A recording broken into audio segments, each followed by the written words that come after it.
कड़कड़ाती खून जमाने वाली ठंड पड़ रही थी।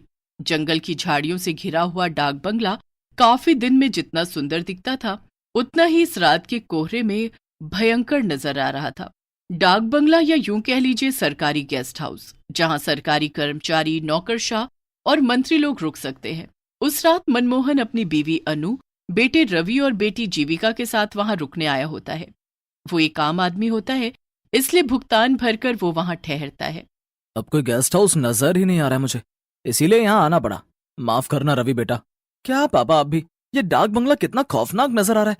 इसमें हम अगले 2 दिन कैसे बिताएंगे? रवि बेटा, कॉलेज का लास्ट ईयर चल रहा है तुम्हारा, इतने बड़े हो गए हो फिर भी इतना डरते हो। अब हम भी क्या करें? अगले 2 दिनों तक इस गांव से बाहर मौसम खराब होने की आशंका है और साथ ही भूकंप आने की भी। अरे मेरे डरपोक भाई, तुम कब सुधरोगे? अरे उल्टा इस डाक बंगले की खूबसूरती को देखो ना, यहाँ की शांति में कितना सुकून है। उफ। चुप रहो जीविका। वो चारों अपने अपने कमरों में आराम करने चले जाते हैं। रवि और जीविका एक कमरे में सोते हैं और मनमोहन और अनु एक कमरे में। जब जीविका आराम कर रही होती है तभी अचानक से रवि को बाहर से किसी के हंसने की आवाज आती है।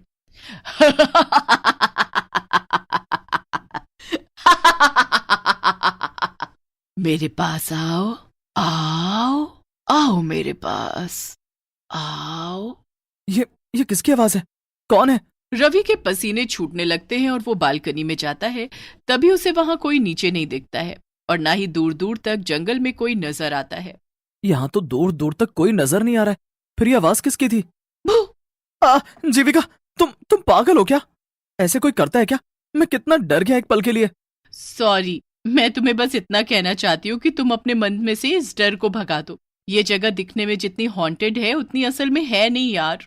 थोड़ी देर बाद वो चारों खाना खाने नीचे आते हैं। तभी एक बूढ़ी काकी उन्हें खाना परोसती है। मैं झूठ क्यों बोलूंगा? मैं सच कह रहा हूँ, ये डाक बंगला सही नहीं है। मैंने अपने कानों से उस औरत की आवाज सुनी है। चुप करो यार भाई, मैं भी वहीं थी, तुम भी वहीं थे, तो उस औरत की आवाज सिर्फ तुम्हें ही क्यों सुनाई दी? मेरे कानों में क्या हड़ताल हो गई थी? हाँ। शट अप जीविका।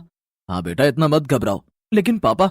रवि बेटा, जैसा तुम सोचोगे वैसा ही तुम्हें महसूस होगा। तुम बार बार उसी बारे में सोचोगे तो तुम्हें वही सब नजर आएगा, वही महसूस होगा बेटा। चुपचाप खाना खाइए, वरना ठंड में जल्दी ठंडा हो जाएगा। वैसे भी डाक बंगले की दीवारों को शांति पसंद है, हल्ला नहीं। जी काकी। सभी खाना खाकर सो जाते हैं, लेकिन रवि को रात को नींद ही नहीं आती। वो हर वक्त बस उस आवाज के बारे में ही सोचता है। तभी उससे कमरे का दरवाजा अपने आप धीरे धीरे खुलते हुए दिखाई देता है। ये क्या? ये दरवाजा अचानक से कैसे खुल रहा है? ये सब क्या हो रहा है? दरवाजा अपने आप खुल जाता है और रवि बिस्तर से उठकर हिम्मत जुटाते हुए दरवाजे के पास जाता है। तभी वो एक काले साए को फौरन सीढ़ियों से नीचे की तरफ भागते हुए देखता है। ये देख रवि की सांसें तेज और कलेजा कांपने लगता है। कौन था वहां? कौन था? और ये क्या? ये पेपर, इस पे तो खून की स्याही से लिखा है, मैं तुम सबकी जान ले लूंगी। क्या? तभी रवि बहुत ज्यादा डर जाता है और वो तुरंत मनमोहन, अनु और जीविका को उठाकर उन्हें सब कुछ दिखाता है और साथ ही वो पेपर भी दिखाता है। मेरा यकीन कीजिए माँ पापा, मैं झूठ क्यों बोलूं भला? मैंने सच में किसी काले साए को सीढ़ियों से नीचे की तरफ भागते हुए देखा है। और ये पेपर, इस पर खून की स्याही से लिखा है, देखो आप। उस पेपर से वो सब लिखा हुआ मिट चुका था। ये देख रवि के होश उड़ जाते हैं। ऐसा कैसे हो सकता है? रवि, एक काम करो, तुम और जीविका हमारे कमरे में सो जाओ। चारों एक साथ सोएंगे तो किसी को डर नहीं लगेगा।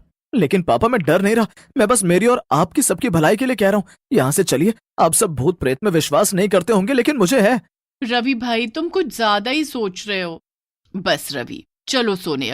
अब और कुछ नहीं सुनना है हमें। पहले ही तुम्हारे पापा और मैं बहुत थक चुके हैं। कोई रवि की बात समझने की कोशिश ही नहीं करता और सब एक ही कमरे में सो जाते हैं। जैसे तैसे रात गुजर जाती है। अगले दिन रवि उस बूढ़ी काकी से पूछता है, काकी, यहाँ इस डाक बंगले में केवल मैं और मेरा परिवार ही रुका हुआ है, यहाँ और कोई नहीं रुकता क्या? लोग यहाँ रुकने आते हैं, लेकिन अभी इस समय नहीं है। हटो यहाँ से, मुझे बाहर जाना है। रवि दिन में उस बंगले को अच्छे से देख लेता है। मनमोहन, अनु और जीविका बाहर बैठकर बातें कर रहे होते हैं।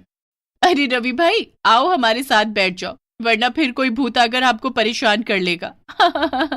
बस जीविका, कितना परेशान करोगी तुम उसे चिढ़ा चिढ़ा कर। ओके बाबा, सॉरी। रवि कुछ दूर टहलने जाता है और तभी उसे एक लड़की दिखाई देती है जो सुनसान सड़क पर फूल बेच रही होती है। साहब, साहब फूल ले लो ना साहब, गुलाब, चंपा, चमेली, मोगरा, जास्मीन, सारे फूल हैं मेरे पास।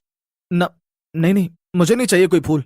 अच्छा ठीक है, लेकिन मेरी बोनी हो जाए इसलिए एक फूल तो ले लीजिए प्लीज साहब। रवि उस फूल को खरीदकर अपनी माँ अनु को बालों में लगाने के लिए दे देता है। बाद में जब अनु बाथरूम में मुंह धोने जाती है तभी वहां की लाइट अचानक से बंद चालू होने लगती है। अरे इन लाइट्स को क्या हो गया अचानक से?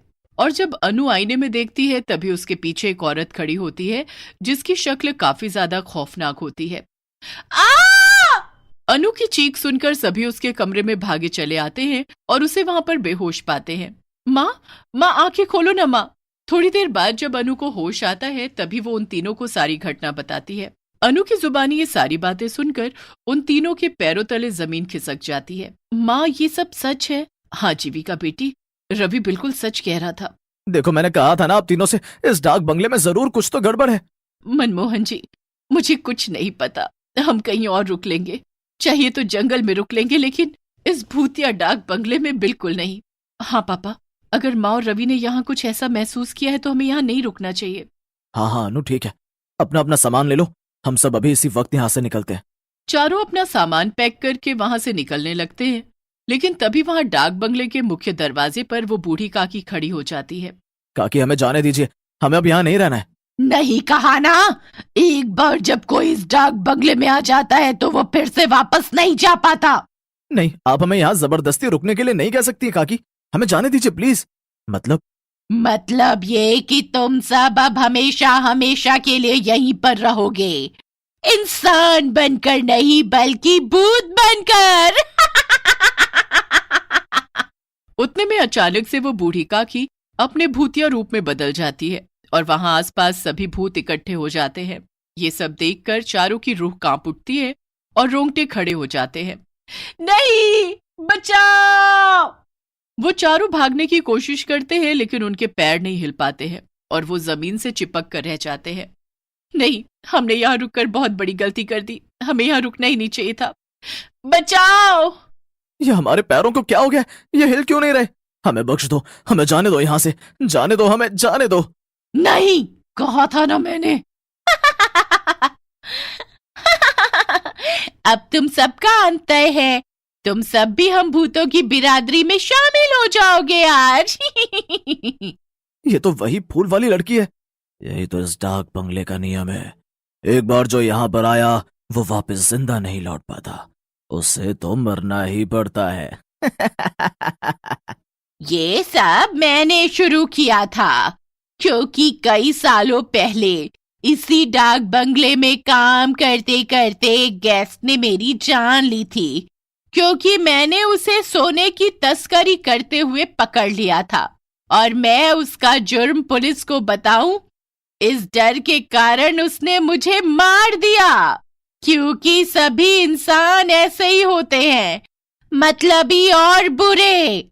सारे भूत अब उन चारों के पास आने लगते हैं और चारों काफी ज्यादा घबरा जाते हैं, लेकिन तभी हम यहाँ से भाग तो नहीं सकते, लेकिन अपने मुंह से भगवान को याद तो कर सकते हैं। माँ, पापा, जीविका, हनुमान जी ही अब हमें बचा सकते हैं। वो चारों एक साथ हनुमान चालीसा बोलना शुरू कर देते हैं।